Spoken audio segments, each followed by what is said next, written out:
साथियों, मूल निवासी संघ का राष्ट्रीय महाधिवेशन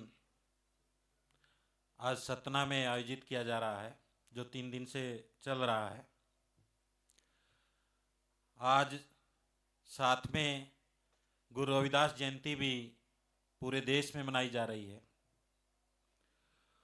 और जो ये विषय है ये भी गुरु रविदास जी की विचारधारा से जुड़ा हुआ विषय है।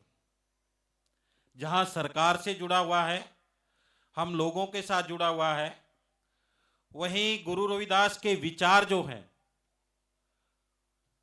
जो पहले ही दिए जा चुके हैं गुरु रविदास जी द्वारा, वो भी इस संदर्भ में आते हैं। और साथियों ने इधर चर्चा की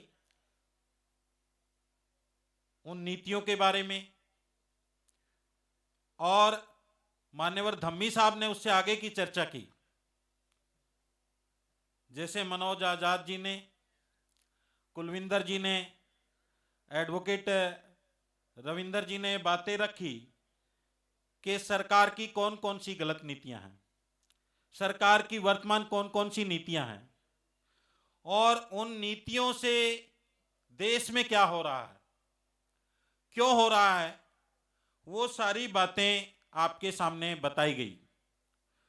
उन्हीं बातों के संदर्भ में आप और विस्तार से थोड़ा सा प्रकाश, मतलब उस दिशा में अगर देखेंगे, जैसे सीए आया, एनआरसी आया, कृषि कानून आए, श्रम कानून खत्म करके दूसरी कोड बना दिया गया सिविल श्रम के लिए, नई शिक्षा नीति लाई गई, ऐसे बहुत सारे अग्निवीर योजना, ये तमाम तरह की बहुत सारे जो मुद्दे हैं जिनमें संविधान को भी इग्नोर करके बहुत सारी नीतियां बनाई गई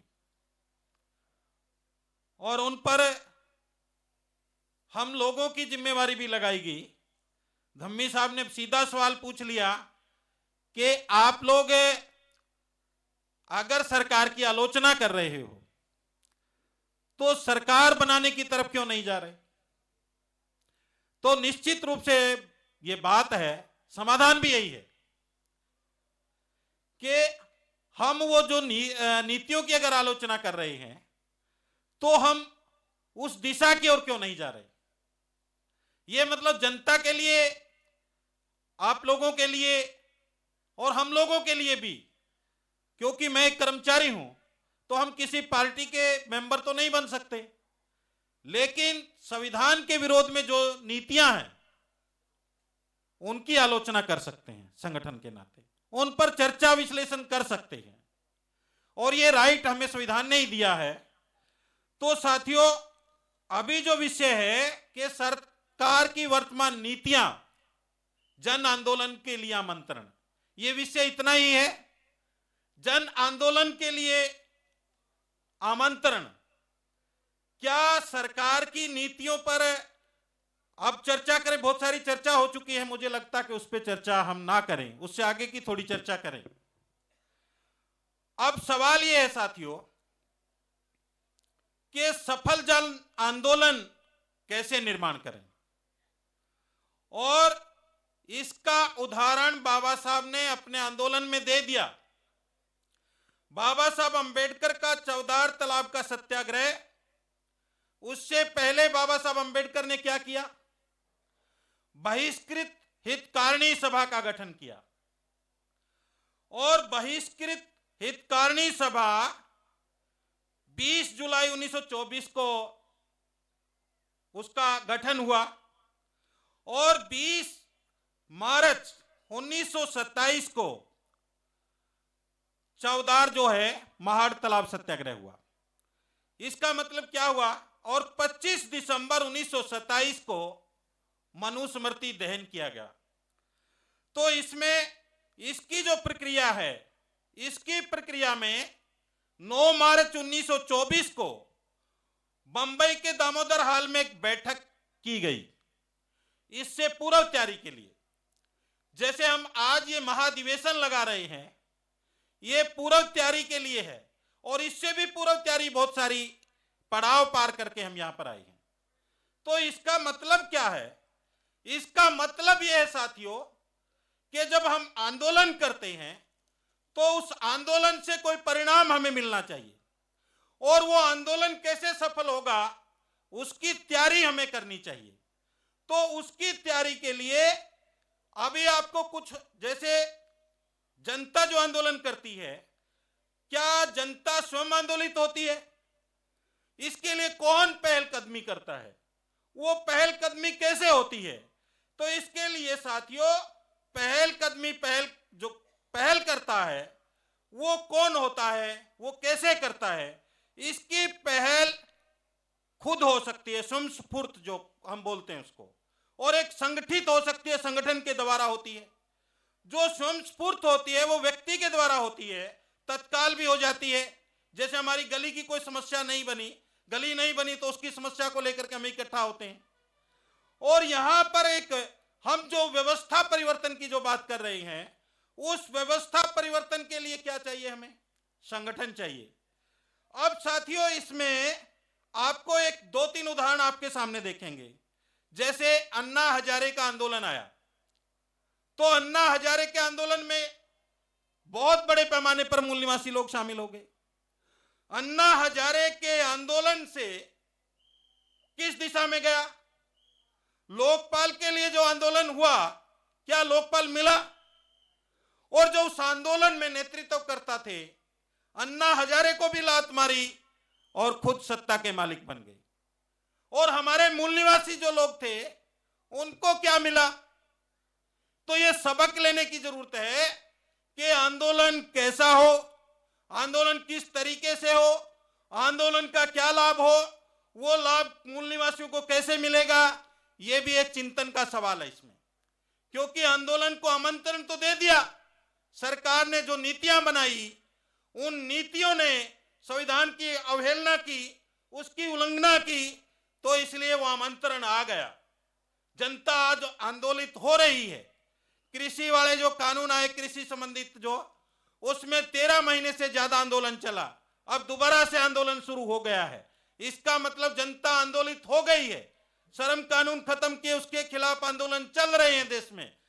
तो अब एक बात यह साथियों कि बाबा साहब ने जो आंदोलन किया उससे क्या हुआ? उससे आपको अधिकार मिले। चौधार तालाब का या मनुस्मृति दहन हुई, वो क्यों मिले? क्योंकि वो निर्धारित और निश्चित आंदोलन था। वो किसी लक्ष्य और उद्देश्य के लिए आंदोलन था, और पूर्व में ही उसकी योजना बना ली गई थी कि बिना योजना के आंदोलन होगा वो खतरनाक होगा, वो किसी दिशा में भी जा सकता है। तो आपके सामने एक विषय आया कि आंदोलन के लिए आमंत्रण, और आंदोलन के लिए आमंत्रण के बाद आप किस दिशा में जाएंगे? आपके दुश्मन एक बड़ा आंदोलन खड़ा करेंगे, जाति के आधार पर आंदोलन खड़ा कर सकते हैं। वो जो आंदोलन होगा, उस आंदोलन से क्या आपको लाभ मिलने वाला है? तो आपका आंदोलन किसके हिसाब से होना चाहिए? आपका आंदोलन आपके हिसाब से होना चाहिए। आपका पैसा लगना चाहिए उसमें, आपका दिमाग लगना चाहिए, तो आपकी एनर्जी उसमें लगनी चाहिए। अगर ये आपकी एनर्जी इस आंदोलन में नहीं लगी तो फिर ये आंदोलन आपका आंदोलन नहीं होगा, आपके लिए नुकसानदायक होगा। अब आपका आंदोलन क्या है? सरकार की जो वर्तमान नीतियां हैं, रोटी, कपड़ा और मकान आपको चाहिए, और ये कॉन्स्टिट्यूशन में सरकार की ड्यूटी है।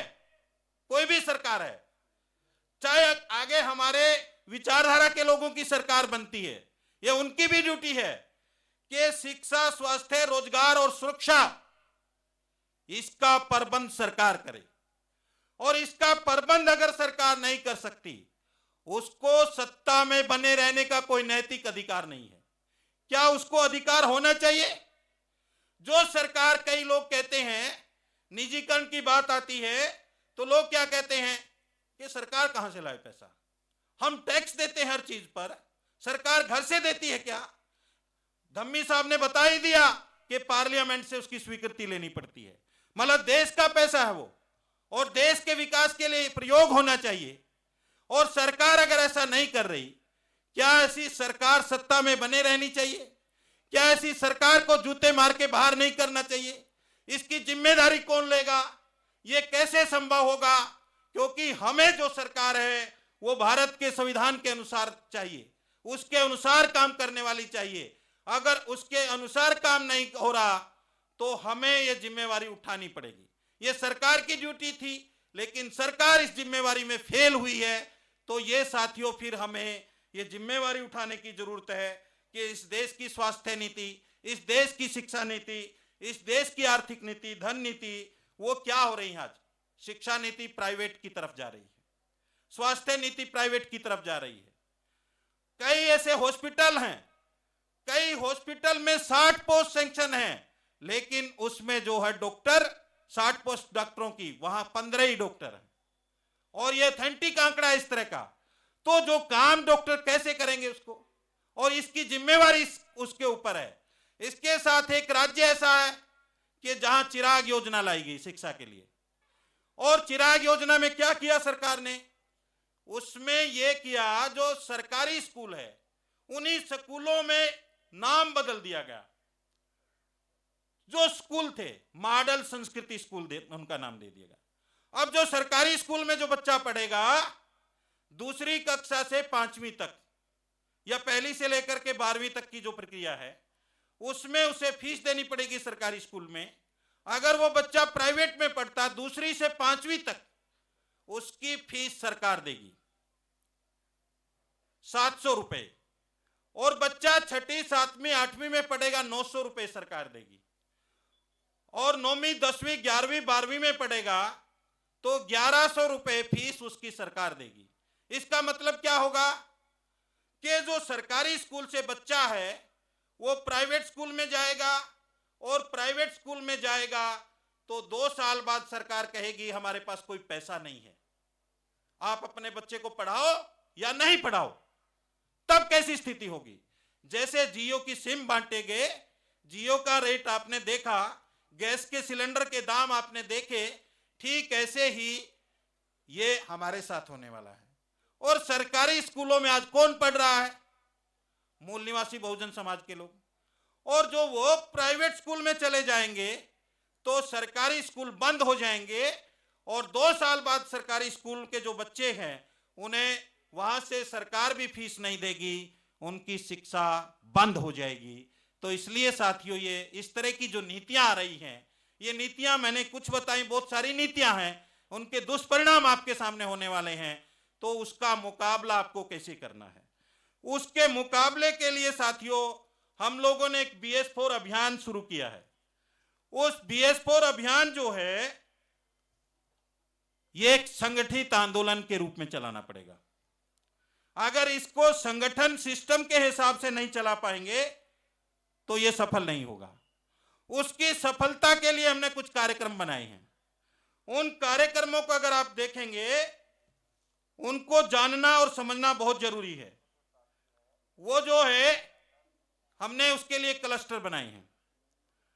क्लस्टर के साथ बामसेप के जितने ऑफशूट विंग हैं, उन सबको क्लस्टर में कोऑर्डिनेटर के रूप में रखा है, लेकिन मुख्य संचालन बामसेप का व्यक्ति करेगा। तो आपके, अगर हमारा मूल निवासी संघ है, मूल निवासी सभ्यता संघ है, मूल निवासी विद्यार्थी संघ है, बामसेप है, तो हमारे जैसे जो बामसेप और बामसेप के ऑफशूट विंग हैं, उनके हमने देश में क्लस्टर निर्माण किए। वो क्लस्टर 120 क्लस्टर हमने बनाए हैं। उस क्लस्टर में आप कोई तब्दीली चाहें तो आप जिस तरीके से क्लस्टर निर्माण हुए उसी तरीके से आप हमें भेज सकते हैं। उन क्लस्टर में जिन लोगों की ड्यूटी लगाई गई है, वो ड्यूटी भी आप बता सकते हैं कि भाई इस आदमी को इधर रिप्लेस करना है। मान लेते कोई रीवा का आदमी हमने सतना में लगाया, या सतना का आदमी दूसरे उस एरिया में लगा दिया, तो उसको रिप्लेस करना है तो वो कर सकते हैं आप अपने राज्य की सुविधा के अनुसार। लेकिन ये कार्यक्रम चलना चाहिए। इस कार्यक्रम के लिए साथियों, हमने BS4 भारतीय संविधान सम्मान सुरक्षा संवर्धन राष्ट्रव्यापी महाजन जागरण अभियान, ये एक बुकलेट बामसेप के राष्ट्रीय अधिवेशन में छापी और बांटी गई। लेकिन आपको शायद हो सकता है नहीं मिली हो। जिनको नहीं मिली, हमने उसका PDF उपलब्ध करवाया है। वो PDF आप ले लीजिए, उसकी फोटो स्टेट कराइए, इस पुस्तिका को ध्यान से पढ़िए, क्योंकि इसमें हमने वो सारी गाइडलाइन डाल दी हैं कि आपको कैसे कैसे ये कार्यक्रम चलाना है। आप जैसे पहले आपको संविधान प्रबोधक हमने निर्माण करना कि BS4 डोर टू डोर, आपको कैसे जाना है, आपके पड़ोस में जाना है, आपके मित्र के पास जाना है, आपके डिपार्टमेंट में जाना है, जो भी आपको लगता है उस साथी से संपर्क आपको बनाना है, उसको संदेश देना है, उसको बताना है, उससे संवाद स्थापित करना है, उस संवाद को सुसंवाद में बदलना है और उसको बताना है कि संविधान प्रबोधक क्या करेगा। संविधान प्रबोधक क्या है?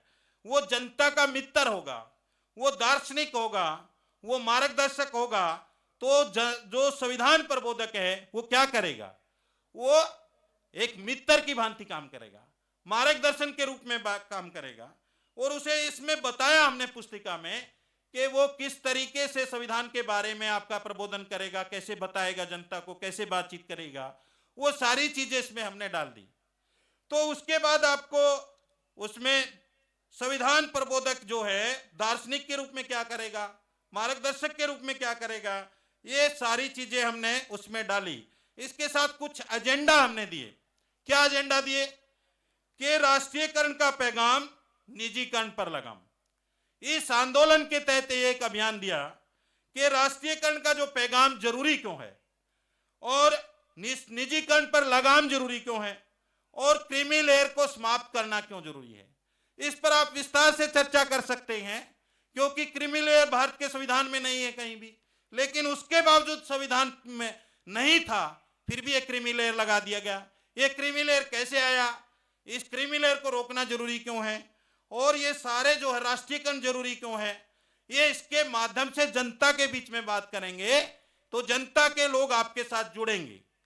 और जुड़ेंगे तो हम कह सकते हैं कि 42 करोड़ जो बेरोजगार है, नौजवान है, कि भाई हम इतने लोगों के लिए 30 करोड़ लोगों के लिए रोजगार देंगे। उनको बता सकते हैं भारत का संविधान 42 करोड़ बच्चों को रोजगार दे सकता है अगर भारत के संविधान की नीतियां ठीक से लागू हो जाएं। तो जनता के लोग आपके साथ आएंगे या नहीं आएंगे? जब रोजगार की बात उनके सामने होगी, भारत के संविधान की बात होगी, तो आपके साथ जुड़ेंगे, आपके साथ बात करेंगे। इसके साथ है स्वास्थ्य, शिक्षा, रोजगार में नाकाम व्यवस्थाओं का भंडाफोड़ अभियान।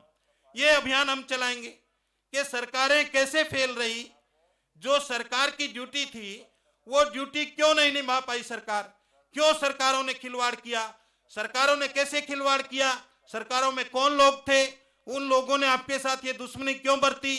उन असली दोस्त और दुश्मन की पहचान होगी।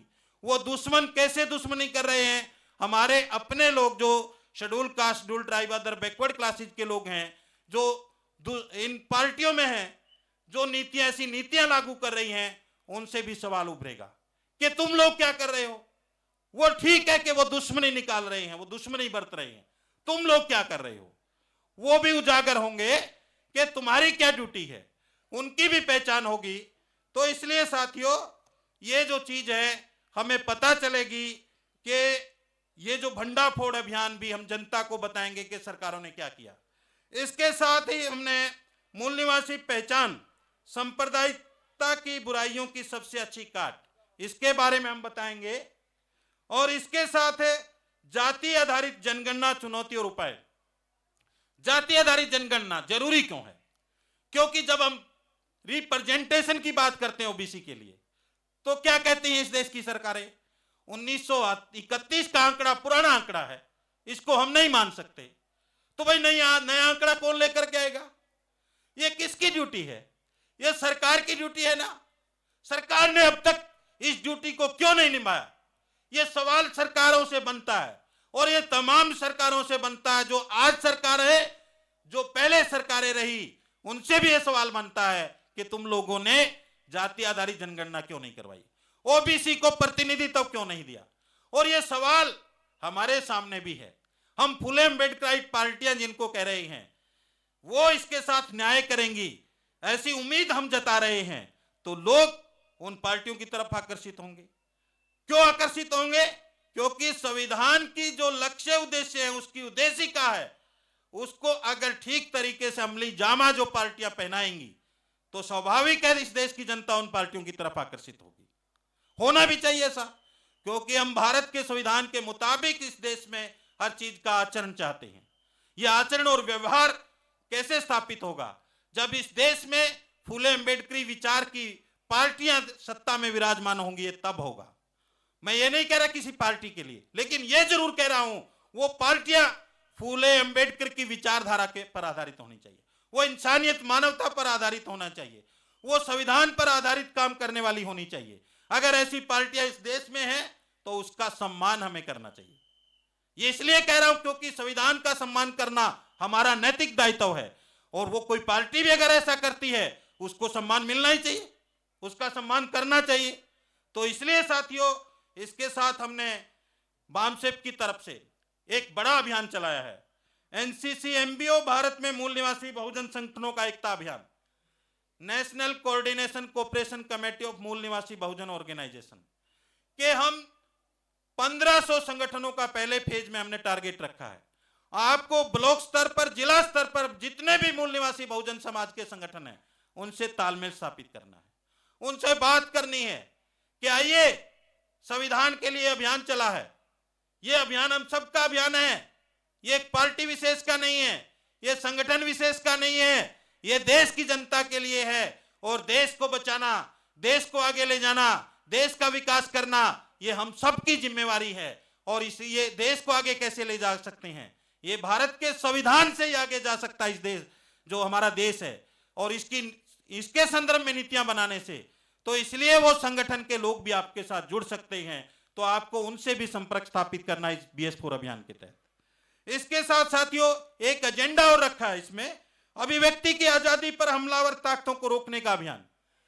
जो अभिव्यक्ति की आजादी है, जैसे मैं खुद अपना उदाहरण दूं, हम जो सरकार की नीति थी उसका विरोध कर रहे थे, वहां पर संविधान के समर्थन में ही मैंने बात की। संविधान के समर्थन करने पर मेरे को पहले सस्पेंड किया, फिर अंडर इंक्वायरी बहाल कर दिया, फिर 23 सितंबर को राजद्रोह का मुकदमा मेरे ऊपर लगा दिया।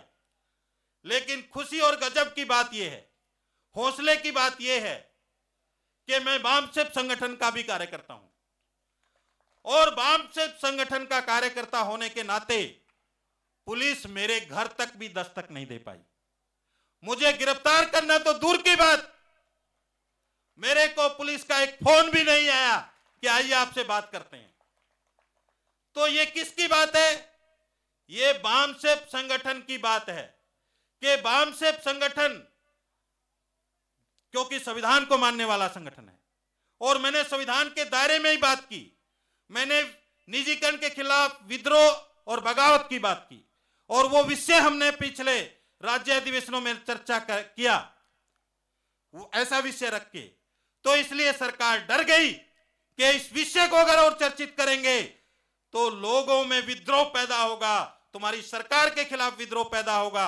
इसलिए सरकार मुझे गिरफ्तार नहीं कर पाई। आपको भी डरने की जरूरत नहीं है साथियों, आपको कंधे से कंधा मिला करके बामसेप मूल निवासी संघ और इसके उपसूट विंग हैं, ये BS4 अभियान चलाना है। कई साथी डर जाते हैं, डरने की जरूरत नहीं है, क्योंकि ये बहुत बड़ा राजद्रोह मुकदमा है।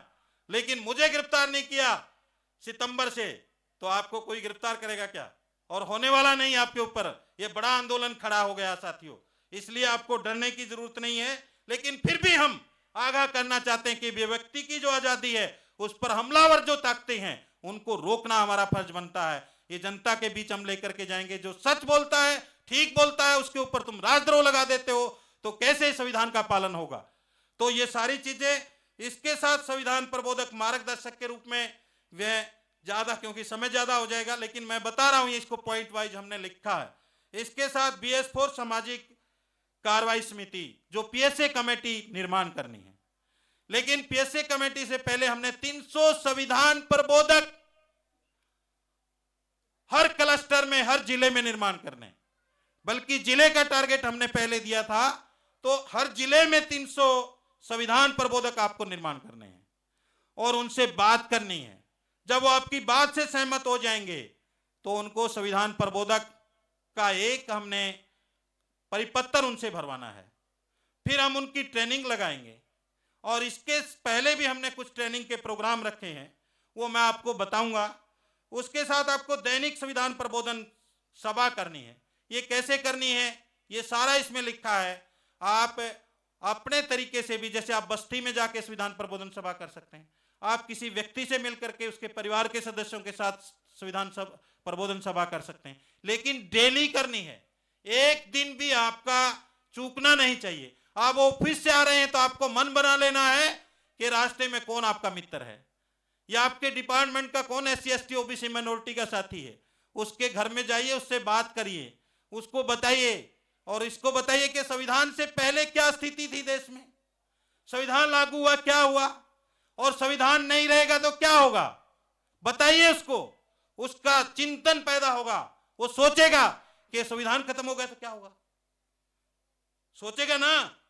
संविधान से ये रोजगार मिले ना, अगर ये खत्म हो गए तो पेंट कमीज चली जाएगी ना। और जो मुझे आज संविधान से ही सुरक्षा मिली कि मुझे गिरफ्तार नहीं किया, तो संगठन और संविधान ये चीजें आपको, और फिर उनमें से आपको देखना है धीरे धीरे आपने साइकोलॉजिकल तौर पर कि उसमें से कौन लोग राजनीतिक इंटरेस्ट के लोग हैं, उनको आप राजनीतिक पार्टियों में जाने की सलाह दीजिए। और उनमें से कौन लोग आपके जो है आंदोलनकारी लोग हैं, उनको मूल निवासी संघ में भेजिए। कौन नाटक कलाकार, लेखक, पत्रकार हैं, उनको मूल निवासी सभ्यता संघ में भेजिए। तो ये आपको आइडेंटिफाई करना, जो कर्मचारी है उसको बामसेप का मेंबर बनाइए, हो सकता ना कम, ये आपको ढूंढना, ये बात करनी है, बताना है। उसके बाद जो ज्यादा इंटरेस्टेड है उनमें से जो लोग, उनको संविधान प्रबोधन सप्ताह उनके लिए लगाइए, और ज्यादा उनके लिए संविधान मासिक विचार गोष्ठी का आयोजन कीजिए। तो इस तरीके से आप फिर संविधान कार्यान्वयन रैलियां हमने करनी है। वो जो रैलियां हैं हमने एक 11, 12, 13, 14 के लिए उन रैलियों का कार्यक्रम बनाया है, और उन रैलियों के माध्यम से वो रैलियां होंगी। उन रैलियों का जो अगुवाई है वो बामसेप के उपसूट विंग करेंगे, मूल निवासी संघ करेगा, मूल निवासी विद्यार्थी संघ करेगा, मूल निवासी सभ्यता संघ करेगा। उसका हमने बना दिया प्रोग्राम। तो इसके साथ साथियों हमने इस कार्यक्रम का रखा है BS4 door to door mission 24। ये क्यों रखा साथियों? हम चाहते कि इस देश में, भले ही हम लोग पार्टी के साथ नहीं हैं, किसी पार्टी में नहीं हैं, लेकिन हम एक इस देश के नागरिक हैं। इस देश के नागरिक के संविधान में आस्था और विश्वास रखते हैं। तो हमारी ये चाहत है कि इस देश में संविधान को लागू करने वाले लोगों की ही सरकार बननी चाहिए। ऐसा जनमत तो हम निर्माण कर सकते हैं, सीधे तौर पर हम राजनीतिक बात नहीं कर सकते बामसेप के कार्यकर्ता, लेकिन हम ये तो कह सकते हैं कि इस देश में सरकार संविधान को मानने वाले लोगों की होनी चाहिए, संविधान को जानने वाले लोगों की होनी चाहिए, संविधान को मान करके चलाने वाले लोगों की होनी चाहिए। इतना तो कह सकते हैं, ये तो कोई नहीं रोक सकता हमें। तो ये बात हम कहेंगे, और इसके माध्यम से देश में पब्लिक ओपिनियन क्रिएट करेंगे कि इस देश में कोई भी गैर असंवैधानिक या संविधान विरोधी सरकार नहीं बननी चाहिए। इस तरह का माहौल इस देश में हम पैदा करेंगे। ये हमारा 24 है, और इसके लिए हमें कोई नहीं रोक सकता साथियों। और इसके लिए जी जान से जाते ही हम लोग सारे जुट जाएंगे, और आप लोगों से भी मेरा निवेदन है। और इसके लिए हमने ये जो 75 क्लस्टर बनाने का था 120 बना दिए हैं, और इसके जो क्लस्टर के साथ हैं उनको भी हम ट्रेनिंग देने वाले हैं। बहुत जल्दी उनको नागपुर में ट्रेनिंग देंगे। उसका कार्यक्रम मैं आपके अभी बताता हूं। आगे संविधान से संबंधित तथ्यात्मक जानकारी, आपको संविधान निर्मित की ऐतिहासिक पार्श्वभूमि क्या है, कैसे संविधान बना, ये सारा हमने इस बुकलेट में डाला है। भारत का संविधान लागू होने से क्या हुआ, संविधान की क्या विशेषताएं हैं, और शासकों की क्या बदमाशियां हुई संविधान के साथ और जनता के साथ। क्योंकि संविधान के साथ बदमाशी किसके साथ बदमाशी है? जनता के साथ बदमाशी है, जनता के साथ धोखाधड़ी है। क्या जनता को फिर हाथ पर हाथ धरे बैठे रहना चाहिए? उन बदमाशी करने वाले लोगों को सबक सिखाना चाहिए। ये सबक सिखाना बहुत जरूरी है। उसके साथ अभियान की तैयारियां, इन तैयारियों के लिए आपको क्या करना है साथियों, इसके हमने कुछ पॉइंट बनाए हैं। उस पॉइंट में अभियान का बैनर आपके पास होना चाहिए। दैनिक संविधान प्रबोधन सभा या साप्ताहिक या मासिक विचार गोष्ठी का। उसके साथ अभियान का पंपलेट आपके पास होना चाहिए। पंपलेट आपको मिल गया होगा, नहीं मिला होगा तो पंपलेट साथ हाँ वहां मिलेगा, आप ले लीजिए। उसके साथ अभियान के डोनेशन कूपन, क्योंकि साथियों हम बड़ा आंदोलन चलाना चाहते हैं तो उसके लिए पैसा भी लगेगा, बिना पैसे के कोई आंदोलन नहीं हो सकता। तो उसके लिए आपको टारगेट दिए गए हैं, उसकी जो घोषणा है आपके केंद्र या राज्य के जो अध्यक्ष हैं, केंद्र के सीसी मेंबर हैं हमारे जो संगठनों के, वो आपकी सांगठनिक चर्चा करके आपको बता दें कितना कितना टारगेट कैसे कैसे पूरा करना है। उसके साथ प्रचार साहित्य जो आपका है, जैसे हमने संविधान प्रबोधक के लिए पहले एक बुकलेट निकाली थी एक और, जिसमें बाबा साहब का अंतिम भाषण संविधान सभा में और पहला भाषण हमने छापा, उसकी कीमत 10 रुपए हमने रखी थी। वो पुस्तिका आप साथ रखिए, वो पढ़ने के लिए दीजिए और वो ज्यादा से ज्यादा आप खरीदिए। उसके साथ संविधान प्रबोधक की संविधान की पुस्तक संविधान आप रख सकते हैं, और बीएस संविधान की प्रस्तावना का पोस्टर और उसकी प्रस्तावना का एक उसका फ्लैक्स निकाल लीजिए। उसके साथ BS4 के प्रतीक चिन्ह और BS4 की हस्त पुस्तिका ये आपके साथ रहनी चाहिए। आप किसी भी गांव में जाते हैं, किसी भी साथी के पास जाते हैं, किसी मित्र के पास जाते हैं, ये लिटरेचर साथ लेकर के जाइए। अब दूसरा सवाल ये आता है कि आपके पास स्वाभाविक तौर पर ये चीजें छपी नहीं होंगी, तो आपको क्या घर बैठ जाना चाहिए? आप तुरंत यहां से जाने के बाद PDF से इस पुस्तिका को निकलवाइए, फोटोस्टेट की दुकान से, कंप्यूटर की दुकान से, और निकाल करके इसको पढ़िए। और संविधान प्रबोधक पंजीयन फार्म है, उसकी फोटोस्टेट कराइए। वो फोटोस्टेट लेकर के जो भी पंपलेट है उसकी फोटोस्टेट करा सकते हैं, नहीं तो आज आपको मिल जाएगा, यहां से ले जाइए। उस कम से कम से भी शुरू करिए जब तक बाकी चीजें आपको नहीं मिलती। फ्लैक्स है जो वो आप अपने जिला स्तर पर निकाल सकते हैं, तो ये आप करिए। फिर आप संविधान प्रबोधक बैठकों की तैयारी के लिए भी इसमें कुछ दिशा निर्देश हैं, जो एजेंडा आपको निर्धारित करना है पीछे का जो है उसमें, और उपस्थितियों का परिचय देना है आपको। बैठक का उद्देश्य स्पष्टीकरण, जैसे BS4 को आपको समझाना, BS4 क्या है, तो आप बता सकते हैं कि 18 से हमने शुरू किया, 19 में ये किया हमने, 20 में ये किया, वो सारी चीजें आप बता सकते हैं BS4 के जो स्टेप अभी तक हुए हैं। और BS4 में बीच में कोरोना का काल आ गया, उस कारण से हम उसको उस गति से नहीं पहुंचा पाए, तो और उससे बड़े पैमाने पर लोग प्रभावित हुए। संविधान कार्यान्वयन रैलियां हमने निकाली, वो सारी चीजें आप इनके सामने रखेंगे। उसके बाद आप बैठे संविधान प्रबोधन और जन सामाजिक कार्रवाई समितियों का गठन करना, कैसे गठन करना है, लेकिन यह आप उससे पहले संविधान प्रबोधक आप बना लेंगे। जैसे हमने बामसेप के साथियों को एक और टारगेट दिया है कि वो 250 की मेंबरशिप करेंगे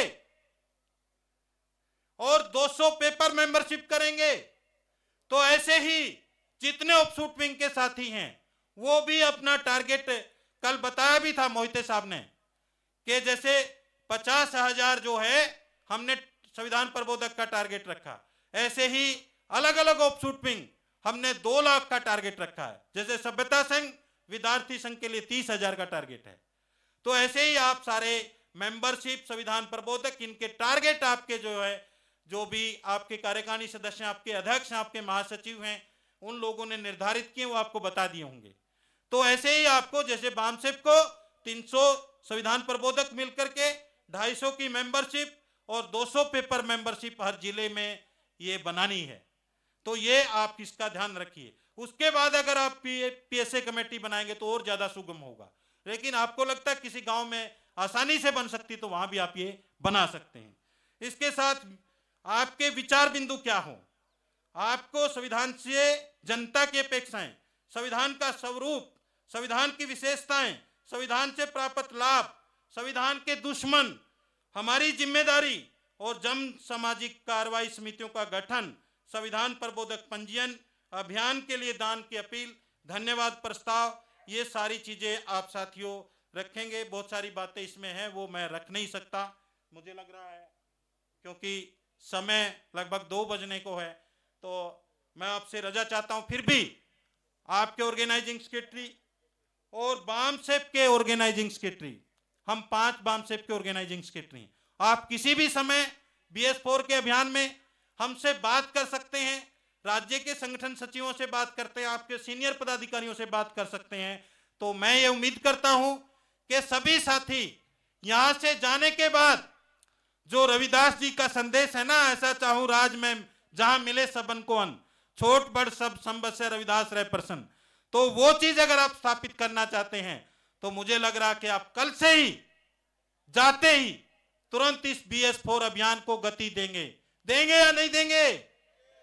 तो कल जाते ही ये अभियान शुरू कर देना है और ये नहीं सोचना मेरे पास क्या है, कुछ भी नहीं है आपके पास, तो जाकर के शुरू करिए कि BS4 अभियान हमने चलाया है, ये इसलिए चलाया है, इसकी ये विशेषताएं हैं, इसके ये लाभ हैं, ये ऐसा होगा, उसको बताएंगे तो निश्चित रूप से आपकी बात सुनेगा।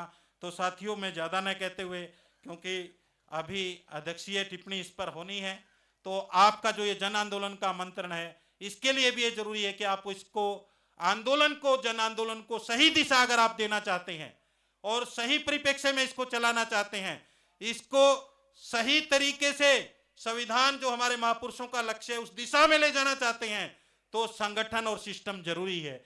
बिना सिस्टम के, बिना संगठन के यह आंदोलन सफल नहीं होगा। और इसीलिए कोई भी दुश्मन क्या करेंगे, इस आंदोलन को फेल करने के लिए हमारे ही समाज के कुछ लोगों को लगा करके ऐसा आंदोलन खड़ा करने का प्रयास करेंगे। उनसे सावधान और सचेत रहने का भी आपकी जिम्मेवारी है, क्योंकि इस अभियान को फेल करने के लिए जैसा ही सेम अभियान चलाएंगे जैसे संविधान बचाओ या दूसरे आंदोलन के नाम से, हमें संविधान लागू कराने के नाम से और संविधान को जानने के हिसाब से, परिचित कराने के हिसाब से, समझाने के हिसाब से यह आंदोलन चलाना है। वो आंदोलन सफल होगा और उसी से जो हम उम्मीद कर रहे हैं जिस लक्ष्य और उद्देश्य की, उस सफलता की सीढ़ी पर हम चढ़ पाएंगे। इसलिए ऐसे साथियों से भी आपको सावधान रहने की जरूरत है जो इस जन आंदोलन से इसको दिशा भ्रमित, दिग्भ्रमित करने का प्रयास करेंगे। उनसे भी आप सावधान और सचेत रहिए। बहुत सारी नीतियां जो उनकी चर्चा आप अपने लेवल पर जानकारी जुटाइए, क्योंकि समय के अभाव के कारण सभी चीज़ों पर चर्चा नहीं हो सकती। लेकिन इतना निवेदन है कि BS4 अभियान, ये अभियान जनता के हर कोने तक, हर गली तक, हर मोहल्ले तक, हर घर तक जाना चाहिए, हर आदमी इसको समझे, ऐसी उम्मीद आपसे मैं करता हूं। इसी के साथ आपसे रजा चाहता हूं। जय भीम, जय मूल्यवासी, जय संविधान, जय भारत।